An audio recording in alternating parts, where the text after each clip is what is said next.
ಮಾನ್ಯ ಡಾಕ್ಟರ್ ಮಹದೇವಪ್ಪನವರು ಡಾಕ್ಟರೇಟ್ಗಿಂತ ಜಾಸ್ತಿ ಮಾತಾಡಿ ಹೇಳಿದ್ದಾರೆ. ಇದನ್ನ ಯಾರು ನಾನು ಅಂತ ಹೇಳ್ದಂಗೆ ಯಾರು ವಿರೋಧ ಮಾಡೋ ಅಂಥದ್ದು ಅಲ್ಲ. ಇದು ಇವತ್ತು ನಾವು ಈ ಥರ 21ನೇ ಶತಮಾನದಲ್ಲಿ ಸಂದರ್ಭದಲ್ಲಿ ನಾವೆಲ್ಲರೂ ಹೇಳ್ತೀವಿ, ನಾವು ಭಾರತೀಯರು, ಒಂದೇ ರಕ್ತ, ನಾವೆಲ್ಲ ಅಣ್ಣ ತಮ್ಮಂದಿರು, ಈ ಥರದ್ದೆಲ್ಲ ಭಾಷಣ ಜೋರು ಭಾಷಣಗಳಾಗ್ತೈತೆ. ಅದೇ ನಾವು ಯಾವುದಾದ್ರೂ ಏನಾನ ಸಣ್ಣ ಪದ ತಪ್ಪಾದ್ರೆ ದಯವಿಟ್ಟು ತೆಗೆಸ್ಬಿಡಿ. ನಾವು ಸೆಲ್ಯೂನ್ಗೆ ಹೋಗ್ತೀರಿ. ಆ ಮೊನ್ನೆ ಒಂದು ಪತ್ರಿಕಾ ಆರ್ಟಿಕಲ್ ನೋಡಿದೆ ನಾನು, ಯಾವುದೋ ಆ ಊರಲ್ಲಿ ಸೆಲೂನಲ್ಲಿ ಅವರು ಯಾರೋ ದಲಿತರು ಬಂದು ಹೋಗಿದ್ದಾರೆ ಅಂದ್ಬಿಟ್ಟು ಆ ಸೆಲೂನ್ಗೆಲ್ಲ ಬಹಿಷ್ಕಾರ ಹಾಕಿದ್ದಾರೆ. ಅದೇ ಅವ್ರ ಸಿಟಿಗೆ ಬಂದು ಸೆಲೂನ್ಗೆ ಹೋದ್ರೆ ಹೋಗಲ್ವ ನೀವೆಲ್ಲ?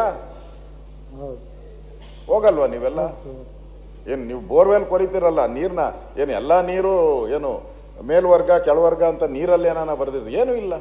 ನೀವು ಸಾಯ್ಬೇಕಾಗಿ ಡೆತ್ ಬೆಡ್ಡಲ್ಲಿ ಇರೋವಾಗ ನೀವು ಹಾಸ್ಪಿಟ್ಲಲ್ಲಿ ಆ ಬ್ಲಡ್ ಬ್ಯಾಂಕಿಂದ ರಕ್ತ ತರ್ತಾರೆ. ಯಾರ್ದು ತರ್ತಾರೆ ಗೊತ್ತಿದೆಯಾ ನಿನ್ಗೆ? ಪ್ರಾಣ ಉಳಿಯೋವಾಗ ಮಾತ್ರ ನೀನು ಯಾರನ್ನೂ ಕೇಳಲ್ಲ, ಇದು ಯಾವ ರಕ್ತ, ಮೇಲ್ವರ್ಗದ ಯಾವುದು ಅಂತ ಕೇಳಲ್ಲ ನೀನು. ಬೇರೆ ಸಂದರ್ಭದಲ್ಲಿ ಈ ತರ ಮಾಡೋದು ಅಂತ. ನಾನು ಮೊನ್ನೆ ನಮ್ಮ ಸವಿತಾ ಸಮಾಜದವರೆಲ್ಲರೂ ಕೂಡ ಬಂದಿದ್ರು, ಅವ್ರಿಗೆ ಆ ಪದ ಬಳಕೆ ಮಾಡ್ತಾರೆ. ಅದು ಇಲ್ಲಿ ಹೇಳ್ಬಾರ್ದು, ನಾನು ಹೇಳೋದು ಇಲ್ಲ. ತೆಗಿಬೇಕು ಅಂತ ನಮ್ಮ ಹತ್ರ, ಅದನ್ನು ತೆಗಿಬೇಕು ಅಂತ ನಮ್ಮ ಹತ್ರನೂ ಬಂದಿದ್ರು ಸರ್.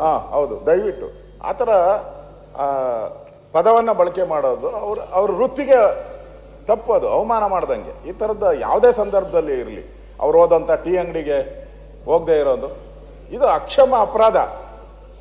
ಈ ಥರ ಈ ಒಂದು ವ್ಯವಸ್ಥೆಯಲ್ಲಿ ಆಗುವಂಥದ್ದು ಸರಿಯಲ್ಲ. ಅದನ್ನ ಬಹಳ ಅವೇರ್ನೆಸ್ ನಾವು ಮಾಡ್ಬೇಕು, ಇನ್ನೂ ಅವೇರ್ನೆಸ್ ಕೊಡಬೇಕು. ಯಾರು ಈ ಥರ ಮಾಡ್ತಾರೋ ಅವ್ರಿಗೆ ಗ್ರಾಮ ಪಂಚಾಯತಿ ಮಟ್ಟದಲ್ಲೇ ಇದು. ಯಾಕಂದ್ರೆ ನಗರ ಪ್ರದೇಶದಲ್ಲಿ ಏನು ಆ ಥರದ್ದಿಲ್ಲ. 99% ನಗರ ಪ್ರದೇಶದಲ್ಲಿ ಎಲ್ಲೂ ಇಲ್ಲ. ಈ ಹಳ್ಳಿಗಾಡುಗಳಲ್ಲಿ ಇನ್ನೂ ಆ ಥರದ್ದು ಉಳ್ಕೊಂಡಿದೆ.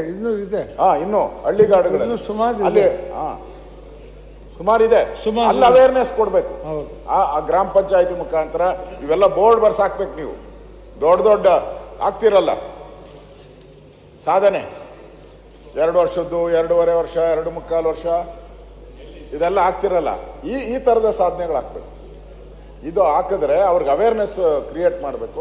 ಆಗ ಇದಕ್ಕೆ ಒಂದು ಈ ಸಾಮಾಜಿಕ ಬಹಿಷ್ಕಾರದ ಏನಿದೆ ಇದು ಹೋಗಕ್ಕೆ ಸಾಧ್ಯ ಆಗ್ತೈತೆ. ಈಗೇನು ತಂದಿದ್ದಾರೆ ಮಾನ್ಯ ಗೌರವಾನ್ವಿತ ಮಹದೇವಪ್ಪನವರು, ಇದನ್ನ ನಾವು ಸ್ವಾಗತ ಮಾಡ್ತೀರಿ. ಇದು ನಮ್ಮೆಲ್ಲರೂ ಕೂಡ ಇದನ್ನ ಸರ್ವಾನುಮತ ಒಪ್ಪಿಗೆಯನ್ನು ಕೊಡ್ತಾ ಇದ್ದೀವಿ.